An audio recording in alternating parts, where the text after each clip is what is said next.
विद्यादि सागर सुधी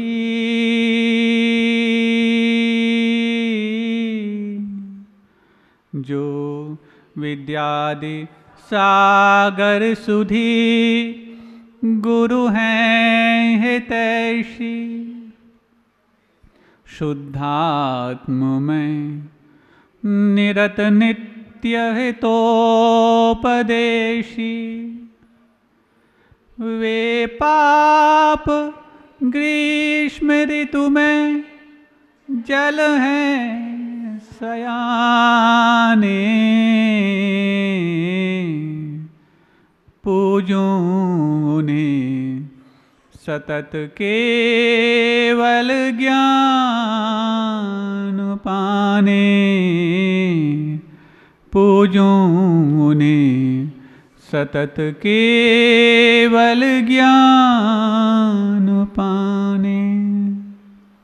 देवाधिदेव 1000 श्री चंद्रप्रभ भगवान की परम पूज्य आचार्य परमेष्टि गुरुदेव श्री विद्यासागर जी महामुनिराज की पूज्य आचार्य श्री समय सागर जी महाराज की 3 करोड़ 9 करोड़ मुनिराजों की परम पूज्य मुनि श्री शम सागर जी महामुनिराज की समस्त मुनि संघ की।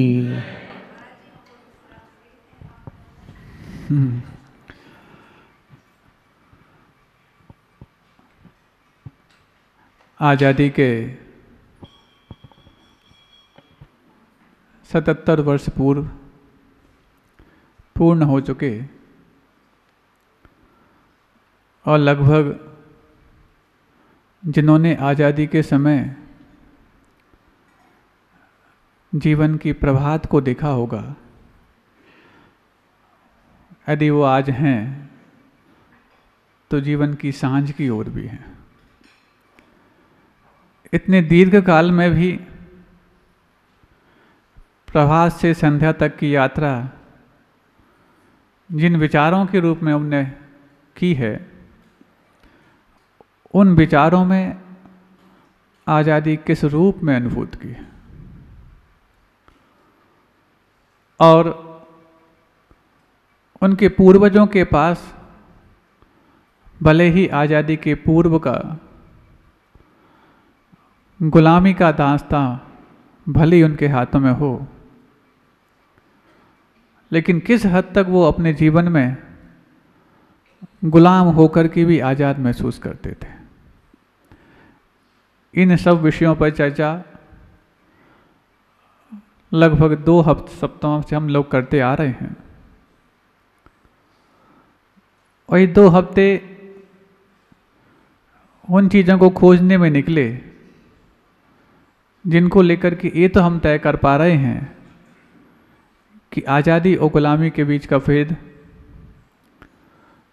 हमने ही तैयार किया था और हमने ही खत्म किया।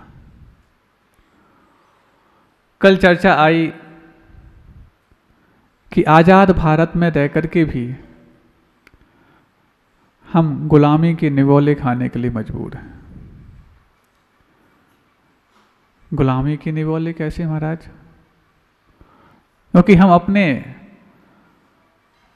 असली खान पान से तो बहुत बेदखल कर दिए गए, जो भारतीय संस्कृति में यहाँ की आबो हवा के अनुसार सिर्फ मात्र जीवन निर्वाह नहीं, जीवन को निर्वाण तक की यात्रा के लिए आवश्यक होता था।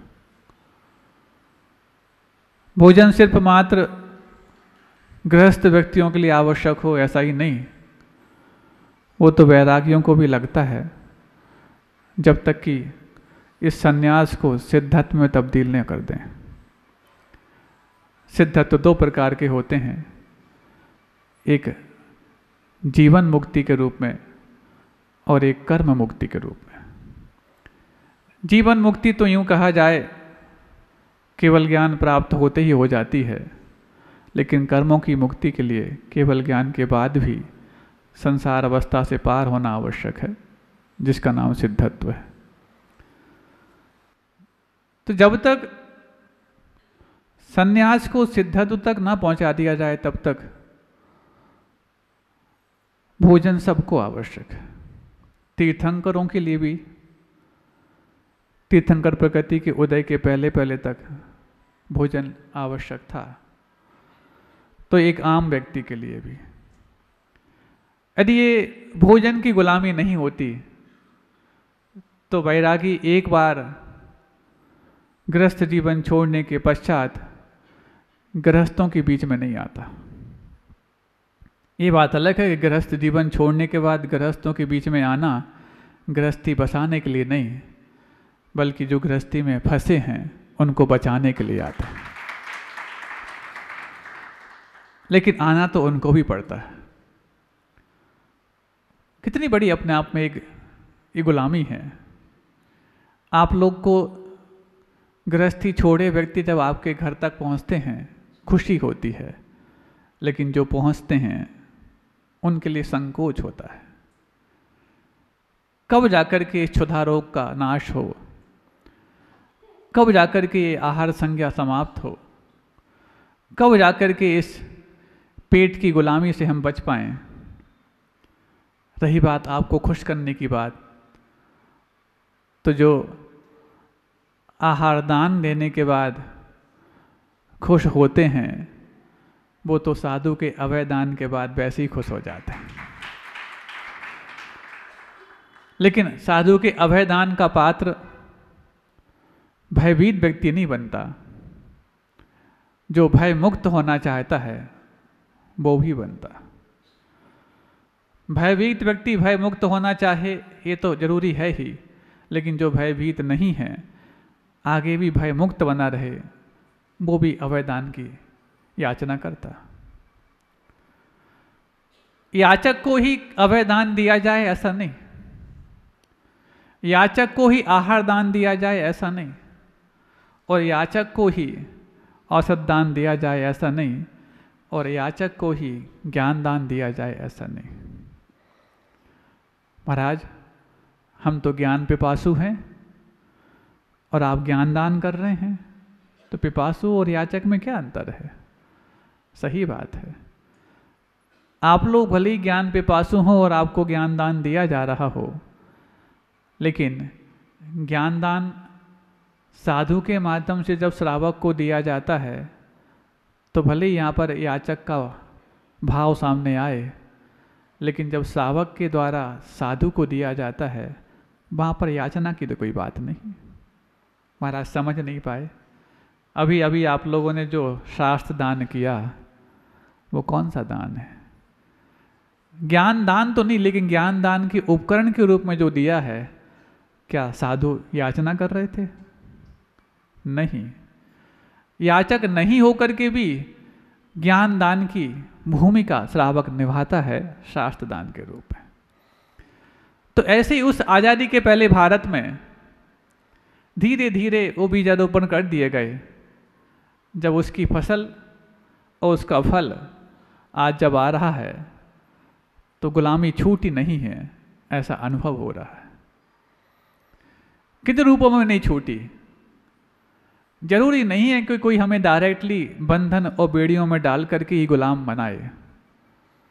कुछ ऐसी चीज़ें भी होती हैं जो बंधन और बेड़ियों से खुले होने के बावजूद भी गुलामी का एहसास कराती हैं, और वही चीज़ें आज हमारे साथ इतनी आसानी से जुड़ चुकी हैं कि बंधन मुक्त होने के बावजूद भी बंधन युक्त हम महसूस करते हैं।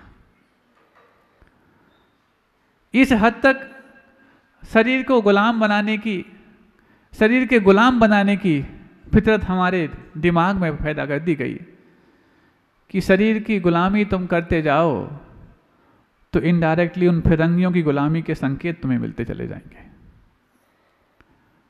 कितनी गुलामी आज़ादी के बाद बढ़ी है शरीर की। आज़ादी के पहले तो शरीर को गुलाम बनाने की होड़ लगी थी, और एक के बाद एक इस गुलामी से मुक्त होने के लिए बलिदान देने वालों की भी होड़ लगी थी। बलिदान भी सिर्फ मात्र अपनी सुविधाओं का हो तो कोई बात नहीं, लेकिन सुविधाओं के साथ साथ शरीर को भी बलिदान कर देना, ये गुलामी के पहले जो क्रांतिवीर हुए हैं, जो रणबांकुरे हुए हैं, उनके खून में, उनकी खून की हर रग में पग पग दौड़ता था। कल बात आई, कैसे करते करते हमारी वो भोजन शैली हमसे दूर कर दी गई। सिर्फ मात्र भोजन शैली हो, भोजन हो, वही दूर किया हो तो कोई बात नहीं, भोजन करने के तरीके भी बहुत दूर कर दिए गए। कभी आपने देखा, सिर्फ मात्र साधु ही अपने पानी पात्र में आहार नहीं करते थे। पहले लोग जब गमछे में बांध करके भोजन, जब खेतों खलिहानों में काम करने के समय ले जाते थे, अथवा वो नहीं ले गए हैं तो उनकी जीवन संगनी वहां ले जाती थी, वो गमछे में बांधा हुआ भोजन आपकी माइक्रोवेव से तैयार हुए भोजन से भी ज़्यादा स्वादिष्ट हुआ करता था। और जब जीवन संगनी हवा करती हो और मेहनत करने के बाद हाथ धो करके आप भोजन करने के लिए तैयार होते हो तो पहुंचने के लिए और कुछ नहीं, उसी का पल्लू होता था जो हाथ पहुंच करके, और वो इतने आनंद के साथ भोजन करते थे कि शायद संजीव कपूर ने भी खाना खजाना में कुछ बताया हो। क्यों हंसी क्यों आ गई? याद आ गया नाम। मतलब संजीव कपूर नाम तो आपको ऐसे रटा हुआ है जैसे शायद किसी बहुत बड़े आपके रोल मॉडल का नाम हो। हाँ, कभी बताएंगे इसके बारे में भी हम, संजीव कपूर के बारे में नहीं, आपके खाना खजाने के बारे में। अब जब वो एक चीज होती थी कि गमछे में रोटियां बंधी हैं, खाने के लिए मात्र तरकारी या सब्जी की कोई लजीज ग्रेवी नहीं होती थी, सिर्फ मात्र परिश्रम का वो भूख का वो प्याला हुआ करता था जिसमें सूखे नमक और मिर्ची से भी रोटी खाई जाए तो पनीर और शाही पनीर से भी ज़्यादा स्वादिष्ट लगता था। और फिर उसके बाद जब पानी पीने की बात आए तो गागर है, लोटा है, हाथ से पी लिया, नहीं तो गट गट गट गट गट गट करते लोटा खाली कर दिया। आज तो बच्चे प्यास प्यास चिल्लाते हैं, 2 घूंट नहीं पी पाते हैं कि प्यास बुझ जाती है। बॉटल का ज़माना जो आ गया, तो जो ना आज प्यास सहन होती ना पानी सहन होता। प्यास सहन करने वाले ही 1-2 लोटे पानी लगातार पीने का साहस कर सकते हैं, और जिनको पल पल की प्यास सताती है वो 2 घूंट के बाद जी बस हो गया। सोचो, प्यास और पानी के बीच का भेद ही तुमने खत्म कर दिया। और ये बोतल का पानी लाया किसने? ये पैक्ड बोतल पानी आया कहाँ से? पहले पैक्ड बोतल कुछ और होता था, आज तो पानी भी बोतल में है। लोग पहले कहते थे नशा शराब में होता तो नाचती बोतल, और आज कहते हैं नशा तो उसी फिराक का है जिसको लेकर के बोतल भली नाचे या ना नाचे, हम नाचने लग गए हैं बोतल वालों के बीच में। एक सर्वे हुआ पैक्ड बोतल पानी पीने वालों के लिए सावधान करने वाला। महाराज, हम लोग वैसे बिस्लरी और एक्काफिना तो नहीं पीते, लेकिन अपने घर से उन्हीं बोतल में भर करके पानी ले जाते हैं, वो तो हमें पीना पड़ता है ना। सावधान हो जाइए। सर्वे हो चुका और एक ऐसी चीज सामने आई कि पानी को पैक्ड करते ही उसमें ब्रोमेट की मात्रा 27% एक्सेस हो जाती है। वैसे पानी में ब्रोमेट नहीं होता। ब्रोमेट एक ऐसा रसायन है जो कितना घातक है हम बताने वाले हैं। वैसे पानी में ब्रोमेट नहीं होता, लेकिन जैसे ही उसको पैक्ड किया उसमें ऑटोमेटिकली ब्रोमेट की मात्रा 27% एक्सेस हो जाती है। और ब्रोमेट करता क्या है? ज़्यादा कुछ नहीं करता। दांतों का सड़ना, बालों का झड़ना, आंतों का सिकुड़ना और कैंसर, सिर्फ इतना ही करता है। इन चारों में से आपको क्या मंजूर है? तो आपके लिए बिल्कुल बदस्तूर पैक्ड बोतल पानी आवश्यक है। जिसके बाल बहुत घने हों वो पैक्ड बोतल पानी पिए, झड़का के ठीक ठाक हो जाएंगे। और जिसको केस लॉन्च ना करना हो और पहले से यदि उसके अंदर वैराग हो रहा हो तो अच्छा है, पैक्ड बोतल पानी इतना पिए कि बाद में तुम्हारे हाथ लगाते ही बाल हाथ में आ जाए। और दांत यदि दर्द करते हों और डेंटिस्ट के पास उखड़वाने की आवश्यकता महसूस ना हो रही हो तो आप पूरे अपनी जीवन शैली में सिर्फ पैक्ड बोतल पानी घोल लीजिए, दांत आपके सड़के गिर जाएंगे। और रही बात कैंसर, तो एक ऐसा उपहार है, किसी एक घर में यदि पहुंच जाए तो पूरे घर की संस्कृति को और पूरे घर की स्थिति को इस हद तक बर्बाद कर देता है कि वो फिर घर से बाहर निकलने के लिए तब नहीं निकलते जब किसी टूर पे जाना हो, तब निकलते हैं जब किसी अस्पताल जाना हो। और ये 4 चीज़ें पैक्ड बोतल पानी पीने वालों के लिए मुफ्त मिलती हैं। और यदि ऐसे में वो पैक्ड बोतल पानी जिस दुकान से आप खरीदने जाते हैं 1 घंटे का यदि धूप भी लग गया उसमें पर्याप्त है, फिर तो आपके लिए कैंसर उपहार में मिलने वाला है। अब बताओ ये पैक्ड बोतल पानी लाया किसने? यहाँ तो लोटे सुराही और घड़े से पानी पीने की आदत थी, गट गट गट करके पीते थे। ना तो अब गट गट कर पाते हो और ना उस पानी की प्यास को सहन कर पाते हो। ये पानी की इसलिए लाई गई कि तुम बार बार पीने की आदत डाल लो। और जो बार बार अपने इस आंतों की चक्की को चलाता है वो कभी भी आंतों को विश्राम नहीं देता। और जब आंतें विश्राम नहीं पाती तो फिर आंतों से फिर आपके लिए बातों करने लायक कुछ बचता नहीं। बार बार खाओ, कम कम खाओ, बार बार पियो, कम कम पियो। ये डायबिटीज का इलाज नहीं, ये डायबिटीज का कारण है। हाँ, और ये किस सोची समझी साजिश के तहत जो शुगर का लेवल था, पहले था 135 से 190 लगभग, अब घटा के कर दिया उसको 115 से 160 के लगभग, या जो भी और किया हो। अब पहले फास्टिंग के पहले और मील के बाद इसका जो लेवल था, यदि थोड़ा सा मैं यदि आंकड़ों में कुछ गलती कर रहा हूं तो आप समझ जाएंगे। 1 दिन के भीतर भारत में अचानक 2 करोड़ डायबिटिक पेशेंट तैयार हो गए।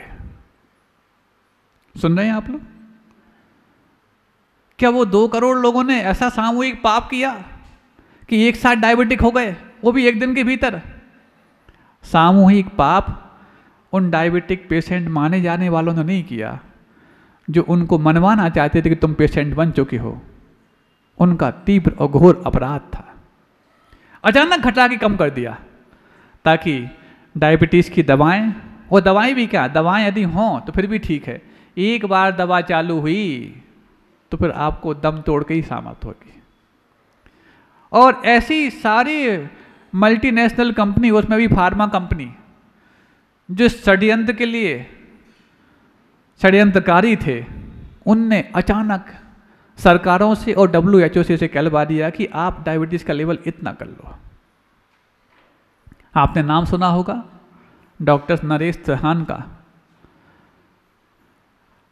ये उस समय की बात बता रहे हैं जब हम लोग भोपाल चातुर्मास कर रहे थे 2016 में। डॉक्टर नरेश त्रिहान, अब भले ही उनका नाम किसी रूप में आता है उसको हम देना नहीं चाहते, लेकिन उस समय की बात है जब वो IIM दिल्ली के और साथ में आपके प्रधानमंत्री और राष्ट्रपति के पर्सनल मेडिकल टीम के सदस्य थे। उस वक्त कुछ महीनों पहले उन्होंने प्रधानमंत्री के पास एक पत्र भेजा। हम सूत्रों के हवाले से बोल रहे हैं। उन्होंने एक पत्र भेजा और पत्र में ये था कि आप जल्द से जल्द भारतवर्ष से रात्रि भोजन के त्याग का फरमान जारी करा दो, नहीं तो सन 2030 तक इतने डायबिटिक पेशेंट हो जाएंगे कि आप संभाल नहीं पाएंगे।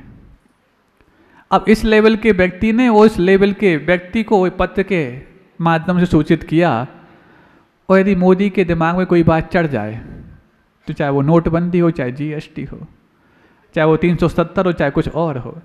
तो मोदी की बात मान करके और रात्रि भोजन का त्याग करो, इसकी अपेक्षा महाराज की बात मान के कर देना, क्योंकि मोदी की बात मानने से पुण्य लगने वाला नहीं। सन 2030 तक इतने डायबिटिक हो जाएंगे कि तुम संभाल नहीं पाओगे। कोरोना जब अति कर गया तो सारी सरकारें हैरान थीं।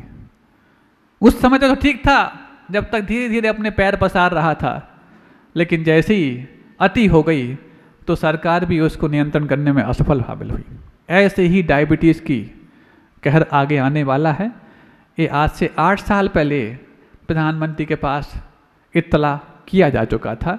अब कहाँ तक उनका स्वास्थ्य मंत्रालय इसके लिए व्यवस्था कर रहा है? हाँ, इसलिए तो हर साल 2, 4, 10 नए हर शहर में अस्पतालें बढ़ती जा रही हैं। अस्पतालें बढ़ाने से रोग की रोकथाम नहीं होगी,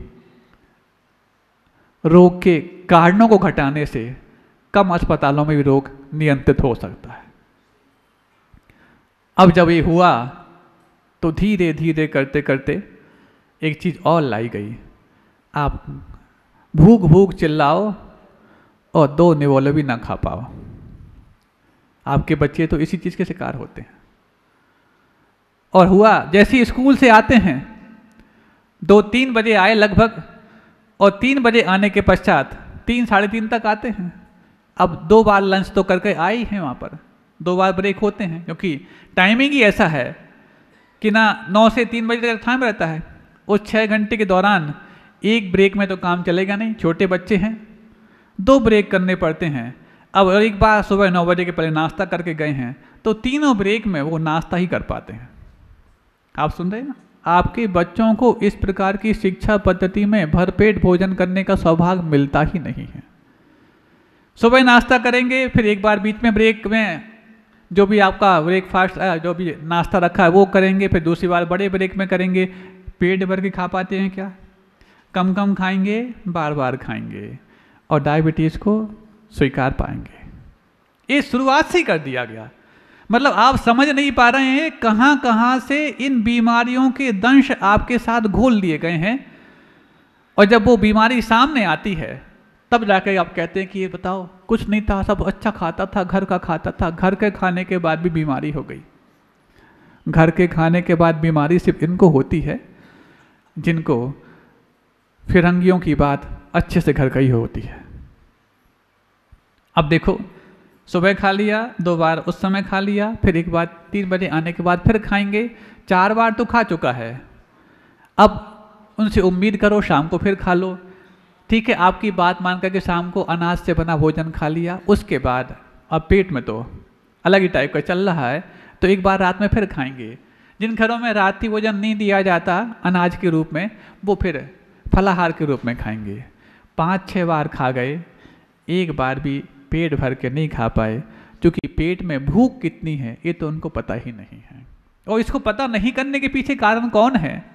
वही फिरंगी हैं, और फिरंगियों के द्वारा चलाया गया वही माया जाल है जो आज आपके ऊपर माया बन करके तैर रहा है। अब धीरे धीरे ये जो वात रोग होते हैं, वात रोग का मतलब ही है चाहे वो डायबिटीज हो, ब्लड प्रेशर हो, कार्डिक अरेस्ट हो, कार्डिक डिजीज हो, कुछ भी हो, ये सब वात रोग माने जाते हैं। और वात रोग अनियमित खान पान और असमय खान पान के द्वारा ही तैयार होते हैं। और तुम अनियमित खान पान और असमय खान पान करते जाओ, इसकी तैयारी अंग्रेज अच्छे से कर गए हैं और मिशनरीज के माध्यम से ऐसे ही किया जा रहा है। और उन मिशनरीज के द्वारा चलाए गए विद्यालयों के माध्यम से ही आज जो मॉडर्न विद्यालय तैयार हो रहे हैं, भले ही वो मिशनरीज के माध्यम से चलते हो ना चलते हो, वो उनको ही फॉलो करते हैं। कल एक विद्यालय का नाम यहाँ से हमने लिया था, उन्होंने तुरंत ही उस पर काम किया और आपके बच्चों की जो परीक्षाएं हैं वो परीक्षाएं अब पर्युषण पर्व के समय नहीं होंगी, ऐसा उन्होंने तुरंत ही खबर यहाँ भेज दी थी। और वो स्वयं संचालक दोपहर में हमारे पास आए थे। गुरु भक्त हैं, संवेदनशील भी हैं और समझते भी हैं चीज़ों को। उसी माँ कॉन्वेंट की हम बात कर रहे हैं जिसका कल हमने नाम लिया था। बहुत अच्छी बात वो करके गए। 2-3 चीज़ें तो उन्होंने स्वयं स्वीकार की उस समय कि उनका एक नया और इंस्टीट्यूट खुलने वाला है, एक और विद्यालय खुलने वाला, जिसकी ओपनिंग शायद इसी वर्ष होने वाली है। वो एक चीज़ तो मान गए कि वो विद्यालय का नाम माँ से शुरू तो होगा, लेकिन अब पीछे कॉन्वेंट नहीं होगा, क्योंकि वो समझ चुके हैं कि कॉन्वेंट का मतलब अनाथ आश्रम होता है। बोले महाराज कई वर्षों से मैं फील कर रहा हूँ ये कि मैंने अपने विद्यालय का नाम माँ कॉन्वेंट क्यों कर दिया। माँ तो एक अच्छा शब्द था, लेकिन अब कॉन्वेंट शब्द जो नया उनका खुलने वाला है उसमें परिवर्तित करेंगे, और फिर उसमें उनके लिए यदि सफलता मिली तो अपने पुराने विद्यालय का नाम भी वो कॉन्वेंट अलग कर देंगे। एक गुरुदेव की आशीष का ही अतिशय मानना चाहिए। और दूसरी बात एक और वो कह गए, महाराज हमने उनके सामने बात रखी कि आपका जो टाइमिंग है वो भारतीय संस्कृति को जीवंत करने के लिए नहीं, बल्कि उसको और पतन में ले जाने के लिए कारण बनता है। आप अपना या तो समय ठीक ठाक कीजिए, जो 9 से 3 का है। बोले महाराज जी दूर से आते हैं बच्चे, 1-2 घंटे लग जाते हैं, दूसरे गांवों से भी आते हैं। हमने कहा आपके विद्यालय ने आप इतनी प्रसिद्धि प्राप्त कर ली है कि जो टाइम आप बताओगे अभिभावक अपने बच्चों को उस टाइम भेजेंगे, बशर्ते कि आप 2-4-10 बच्चों के कारण अपनी भारतीय संस्कृति को पतन के रास्ते में ना ले जाएं। उनको बात समझ में आई। बोले महाराज जी बिल्कुल ठीक है, मैं बिल्कुल प्रयास करूंगा कि अब उस विद्यालय का समय सुबह 7:30 से लेकर के और 12-1 बजे तक हो जाए, जिसमें और फिर उन्होंने उनको ये भी कहा, बोले महाराज जी 2 ब्रेक करने पड़ते हैं, इसलिए टाइम कम से कम 6 घंटे तो स्कूल का हो। हमने कहा आप 2 ब्रेक करके 6 घंटे का टाइम लाते हैं, इससे अच्छा है टाइम काम करें और 1 ब्रेक में ही काम चल जाए, ताकि 7:30 से 12 तक आपका स्कूल अच्छे से हो जाए। बच्चे सुबह जो लंच करेंगे आपके उस समय अच्छे से भोजन करेंगे स्कूल में, उसके बाद जब आएंगे तो भले ही 12 बजे कर लें, उसके बाद इतना समय तो उनके पास रहता है कि शाम तक पुनः भूख लग आए और वो शाम को भोजन कर पाएँ। उन्होंने बात समझी और साइंस ऑफ स्लीपिंग और ईटिंग के बारे में उनको बताया है, उसको देखने के बाद शायद और अच्छे से समझ पाएंगे वो। अब वो बोल के गए हैं, महाराज अभी हम आपके पास चर्चा और भी करने वाले हैं और आपका मार्गदर्शन ही हम लेने वाले हैं। और उन्होंने ये भी कहा कि अगला जो विद्यालय हमारा होगा उसका नामकरण भी आप करना। नामकरण की बात नहीं है, लेकिन जो काम यहाँ से कहा जा रहा है यदि वो करते हैं तो सोचो, एक दिन पहले जिस विद्यालय के बारे में कुछ और बातें सामने आईं, लेकिन जैसे ही गुरु भक्ति में उन्होंने अपनी मंशा जताई, आज अगले ही दिन उस विद्यालय के बारे में कुछ अच्छी बातें आपके सामने आने लग गई। ऐसा नहीं है, बात यदि तरीके से रखी जाए तो दुनिया में हर संवेदनशील व्यक्ति उसको समझने के लिए तैयार होता है, लेकिन हम समझाना चाहते नहीं हैं और हवाला देते हैं कि विद्यालय इस प्रकार से चलते, हम क्या करें। आप बात समझ रहे हैं।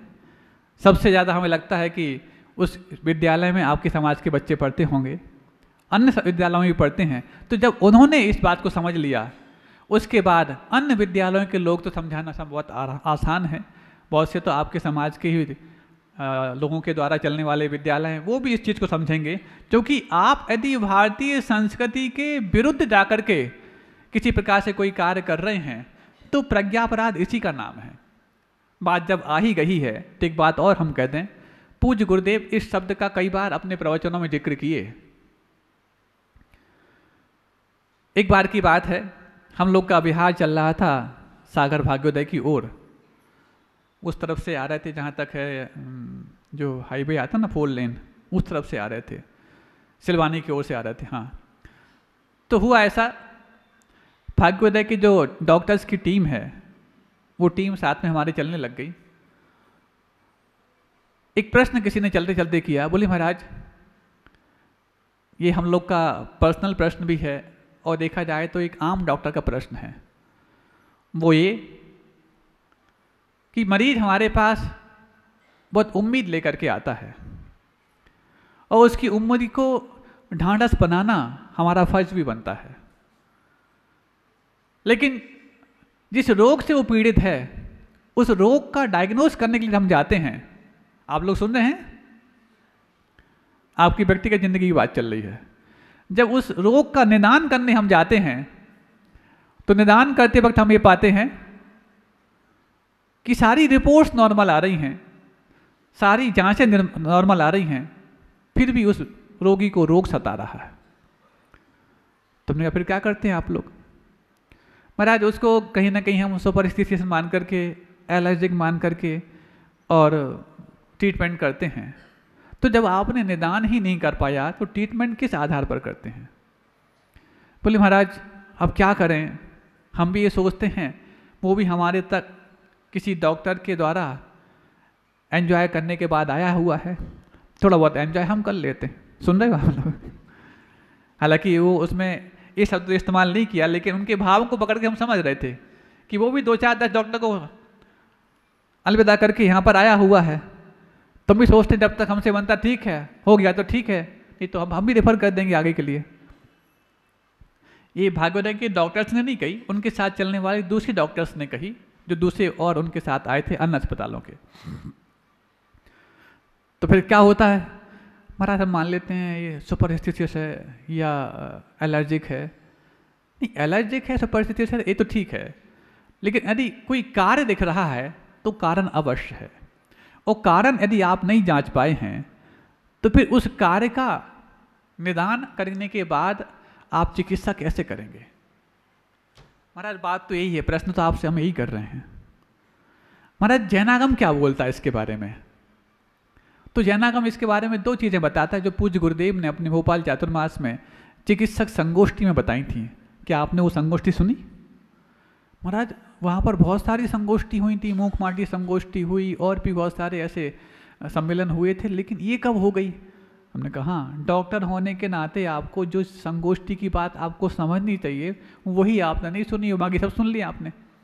महाराज इस बाकी में हमें नहीं मालूम कितने दिन की हुई थी, हमने कितने दिन की नहीं हुई थी, सिर्फ 1 घंटे की हुई थी, जिसमें सारे डॉक्टर्स आए थे और बोले सिर्फ पूज्य गुरुदेव थे। तो महाराज जी क्या कहना चाह रहे हैं आप? तो हमने कहा उसमें गुरुदेव ने 2 चीज़ें बताई थी कि जब भी रोग किसी रोगी को परेशान कर रहा हो और जांच की रिपोर्ट सारी नॉर्मल आ रही हों तो उस समय आयुर्वेद की 2 चीज़ों को ध्यान में रख कर के ही आपको चिकित्सा करनी चाहिए।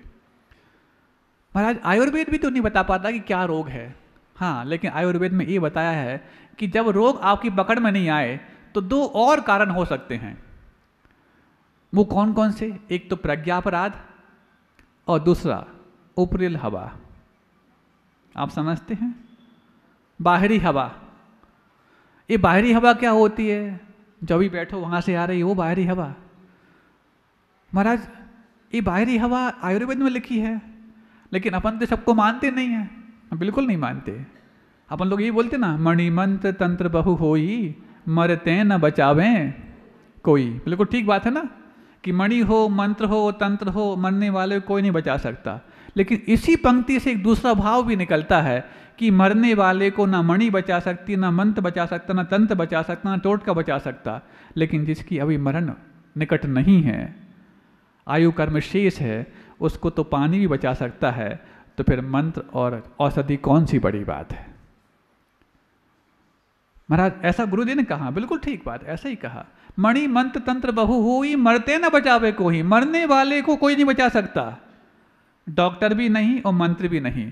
लेकिन जब मरना अभी दूर है, जिसको रोग से पीड़ित है, जब उसको छोटा सा डॉक्टर भी बचा सकता है, घर की हरड़ भी बचा सकती है, तो मंत्र भी बचाने में कोई बड़ी बात नहीं।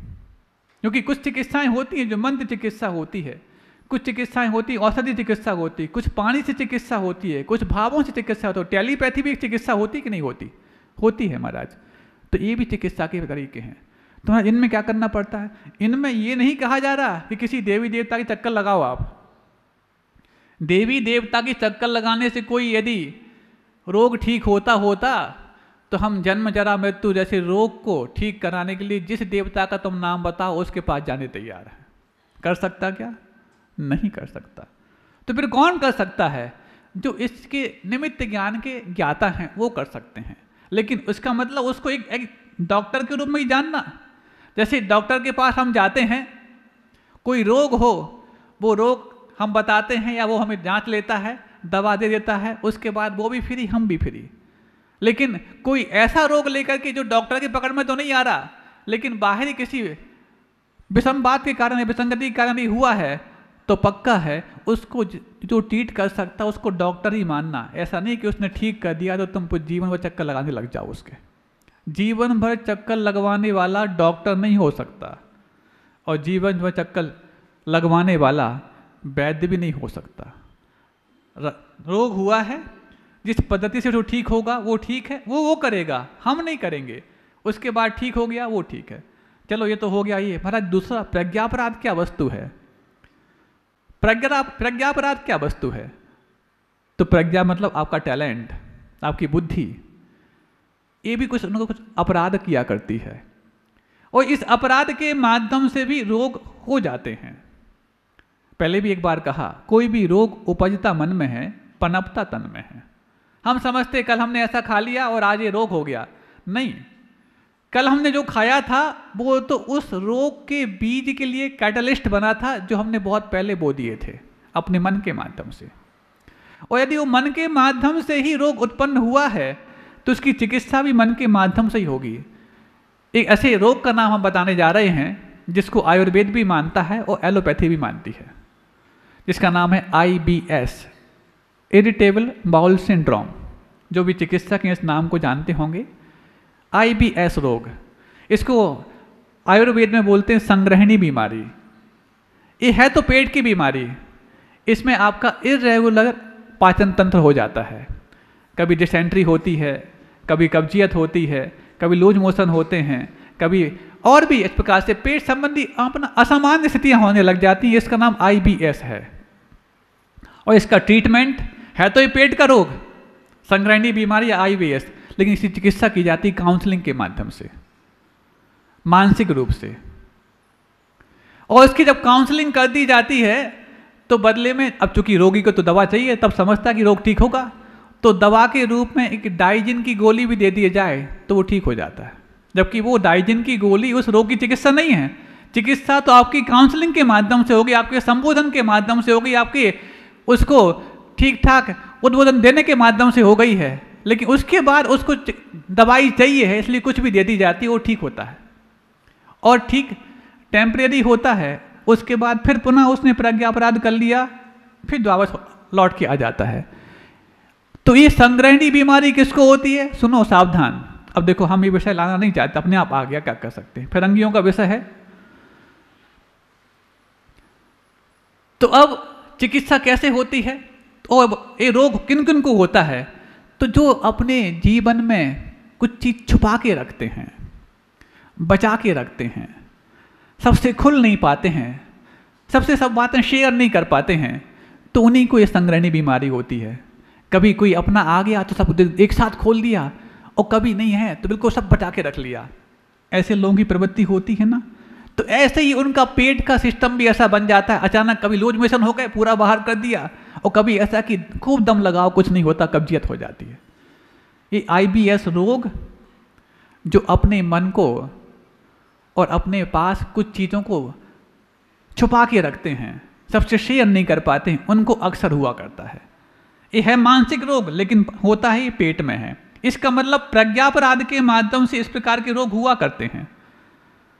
अब एक और रोग है, बहुत सारे रोग हैं, सारे रोग मानसिकता के माध्यम से ही हो रहे हैं। बाद में कुछ कैटलिस्ट मिलने के बाद पेट आपके शरीर में पनपते हैं।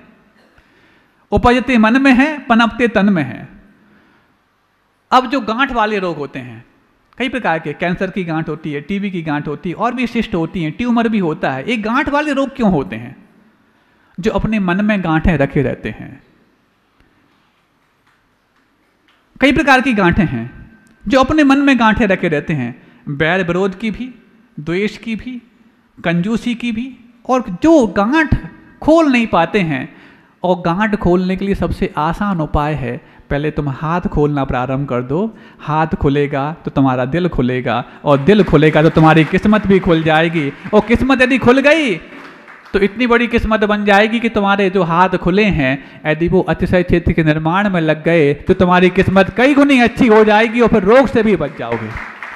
हम रोग की बात कर रहे थे, अचानक बीच में दान की बात आ गई, तो आप अंत मत समझना। हाँ, हम क्या करें, आ ही जाती है, किस्मत ही अपनी ऐसी है।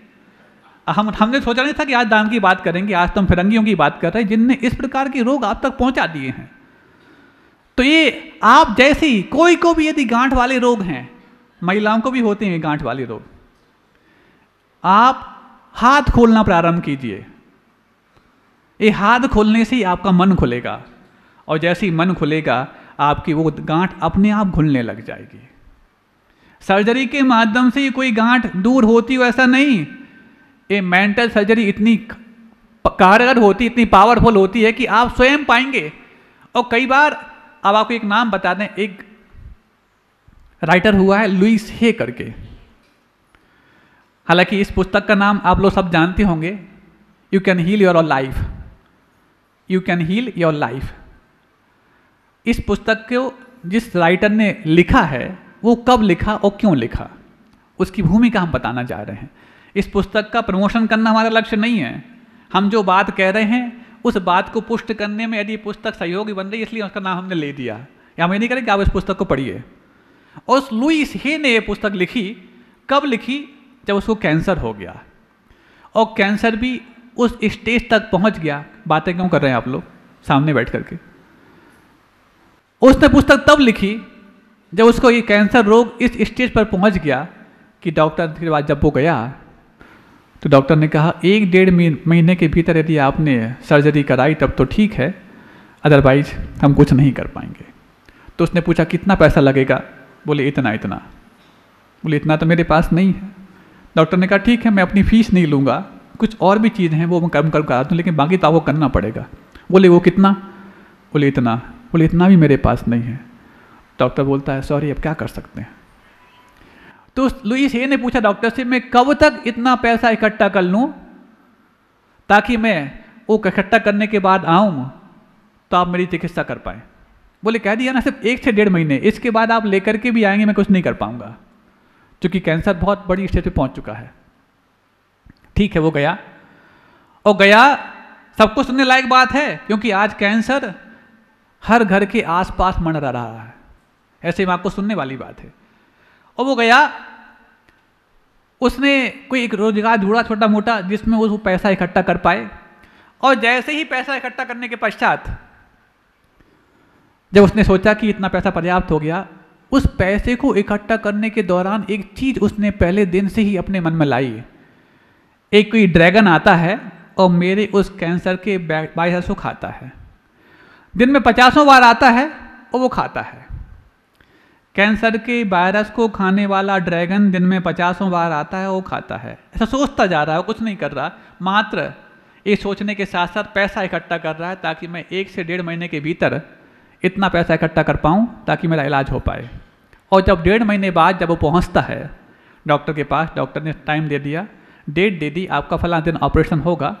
और जस्ट ऑपरेशन के पहले, ओटी में पहुँचने के पहले जो प्री चेकअप होते हैं, वो चेकअप जब हो रहे थे तो डॉक्टर हैरान था, आप कौन हैं?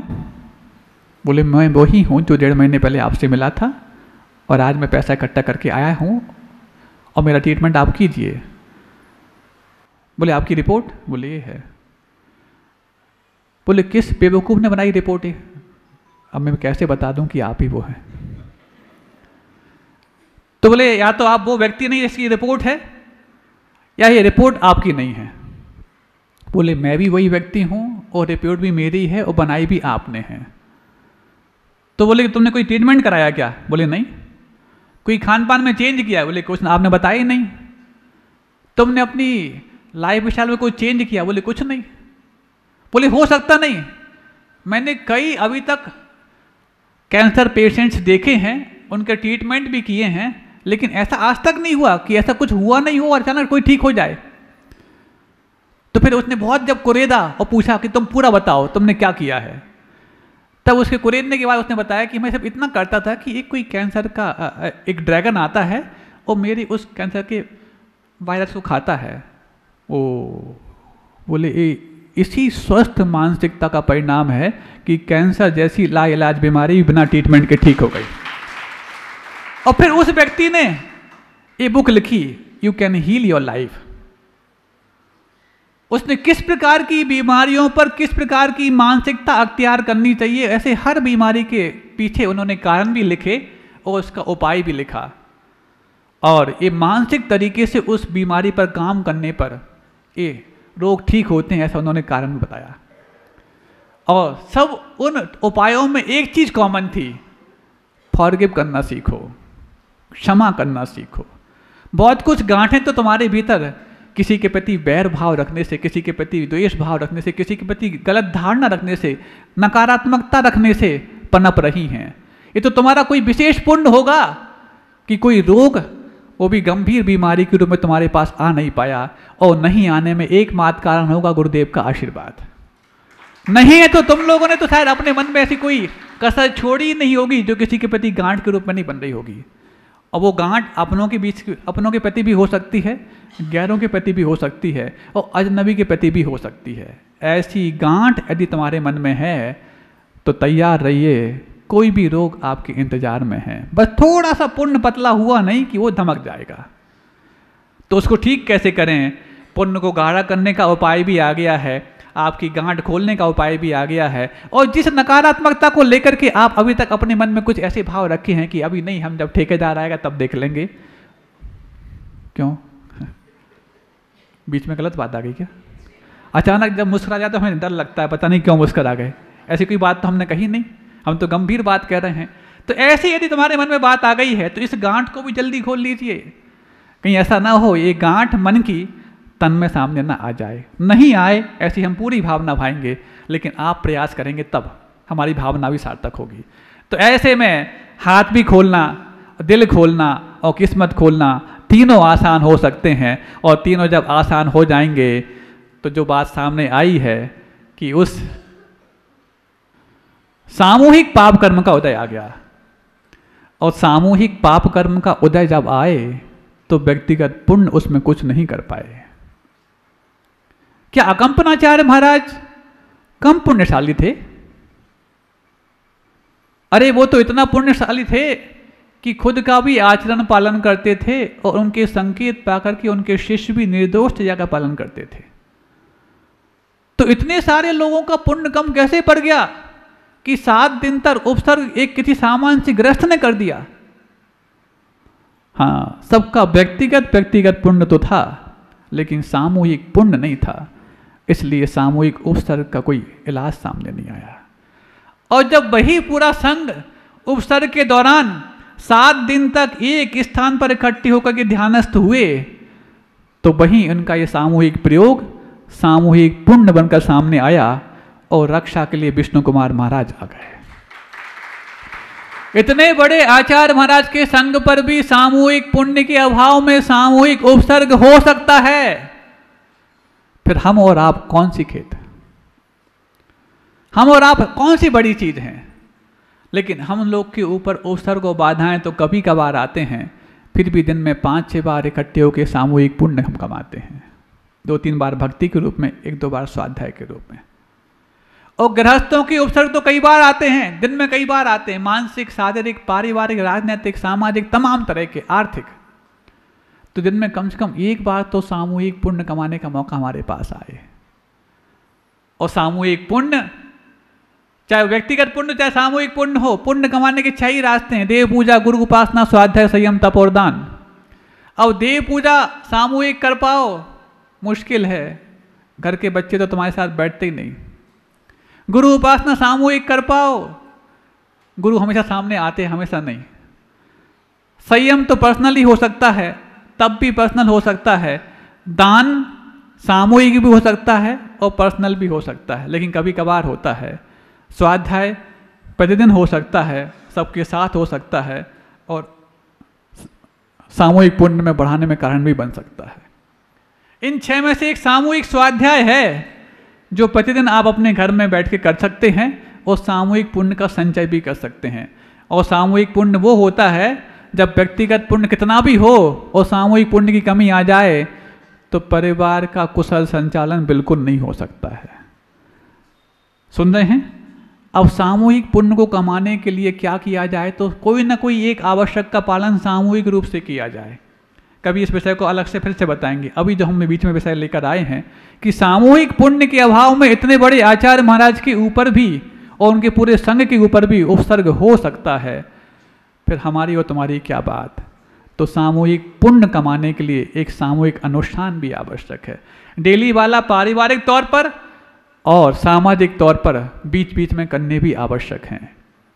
अब सोचो, तुम्हारे लिए यदि कोई व्यक्ति एक दिन मुसीबत बन जाए, वो भी एक आध बार के लिए तुम सहन नहीं कर पाते। कई बार मुसीबत बन जाए एक दिन के लिए सहन नहीं कर पाओगे।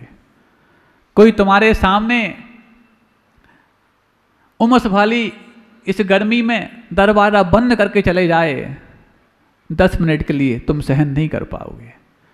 ऊपर से धुआं कर दे 5 मिनट के लिए, तुम बर्दाश्त नहीं कर पाओगे।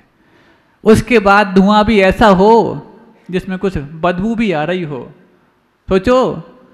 लेकिन 5 मिनट 10 मिनट नहीं, 5 घंटे 10 घंटे नहीं, पूरे लगातार 7 दिन तक